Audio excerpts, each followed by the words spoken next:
Welcome back. Ubukele uhlelo Asikhulume la ku SABC1, and tonight we're discussing udaba lwabasebenzi njengoba sibona iziteleka ezahlukahlukene kwimikhakha eyahlukahlukene yomnotho ziqhubeka ezweni, and we're asking the question whether the demands for double-digit increases that workers are making are realistic and I suppose sustainable. And we're joined here now by our three guests. Irvin Jim, he's from the National Union of Metal Workers of South Africa. Gerhard Papenfus is with the National Employers Association of South Africa, and Hart, an economist at Investment Solutions. And Chris, let's pick it up with you. We saw the kind of debate that is playing itself out here between the employers and the workers. There's talk of, from the employers, certainly, the issue of inflexibility of the industry. Is that what you are talking about? I certainly would agree with that. I certainly would also say, listen to the rhetoric. We're fighting the battle of the Cold War of the decades ago. We need to start going forward. Anywhere in the world, it doesn't really matter whether you're in Bolivia, Switzerland, Germany, or New Zealand, or whatever. Job growth comes through small business. And with that, how do you create small businesses? You need to actually have a supporting, enabling environment. Firstly, you need households to have savings. All right, so we need to speak to Pravin Gordon about that one. Then you need to have an environment that is not hostile in terms of regulation and in terms of labor, so that people can actually make a go of it in the economy. And to resolve that, these kinds of big top-heavy agreements are not particularly helpful for small businesses because it ties you into certain restrictions that are not necessarily conducive for a small business. You need to be lean, mean, and that. We also need to be looking to say, how can we improve the general affluence of our workers and attract the investment into the economy? Right. And if we're actually negotiating around productivity and productivity gains and how we share that, all right, and we're going on strike for those reasons, then I'm very supportive.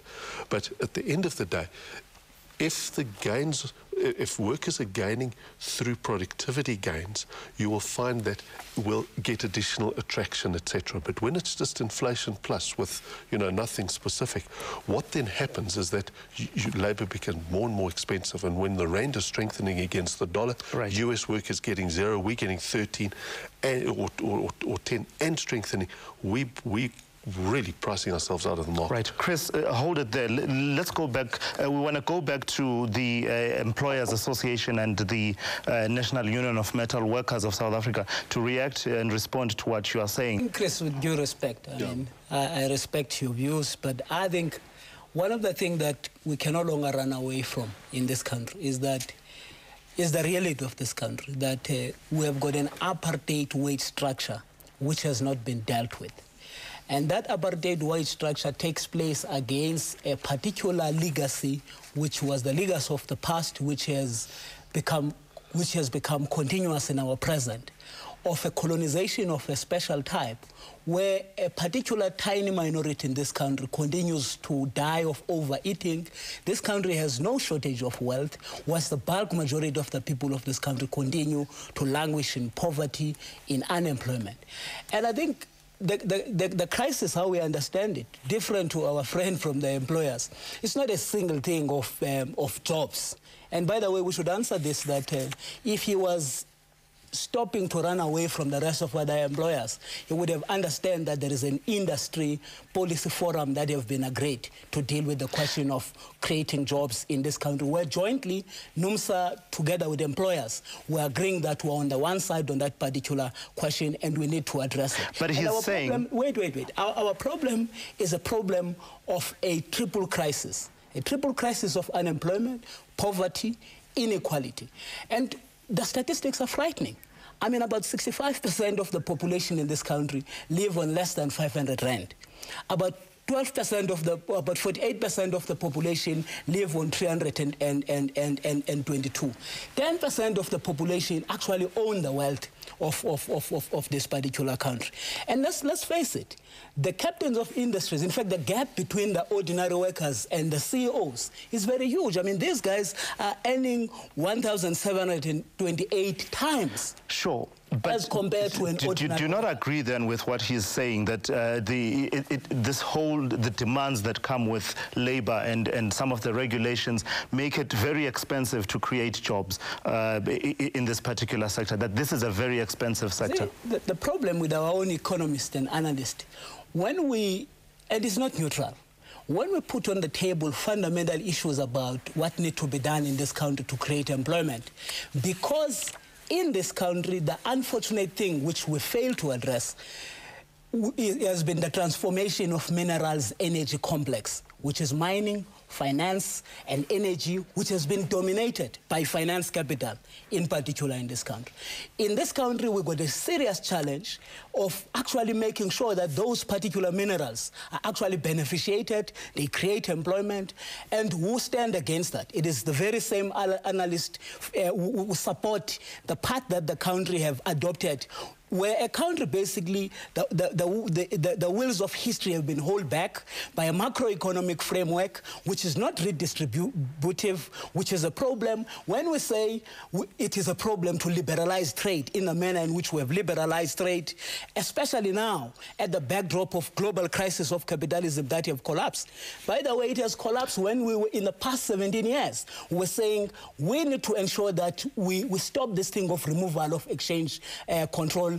Right. Every now and Mr. again. Jim, you're actually raising a lot of issues that we will come to with time. There's space, ample of space for us to deal with those issues. Mr. Papenfus, the caller there from KwaZulu-Natal, talking about it seems that the employers are able to bear these strikes, not taking into cognizance the fact that they're actually destroying the economy, the fact that, they're willing to let the strikes go on for so long. Are they suggesting the employers will allow strikes to go on? Well, you don't respond timelessly from what the caller is suggesting. Well, you know what, regarding this, first of all, I just want to say, just responding to what Irvin Jim said, that we ran away. We've never run away from anything in these negotiations. They ran away from us. They disappeared. We were there. So we did not run away from anything, and we will never. Secondly, with regard to the strike, employers can actually last a bit longer. If we play the strike rules according to the rule of law, where an employee has the right to strike, right, and an employer has the right to work, and an employer has the right to lock out, and employees that want to work can execute that right. If that was respected in the strike would have lost its power in the first 2 days, because NUMSA represents 30% of employees in this industry, 30%. Why did the whole industry strike? They strike because of intimidation and violence. And what the union has actually illustrated to us through the violence is their weakness. Because if you can't convince people to go out and strike, if you can't get the support of the whole workforce, if 70% of the workforce has remained on the work floor, this strike could have lasted for months, because employer to some extent would have continued, but that's the rules of the game. But what we've seen here is a violent strike where, especially NUMSA, has gone into the workplaces and forced employees out of the workplace. That caused employers to shut their doors. Now that is violent, that has had a huge impact on business, and we will pay for years to come for what's happened. Mr. Papenfus, I will get Mr. Jim's response to that. I'm sure he's itching to respond, but I need to take a quick commercial break. Our discussion continues after this break.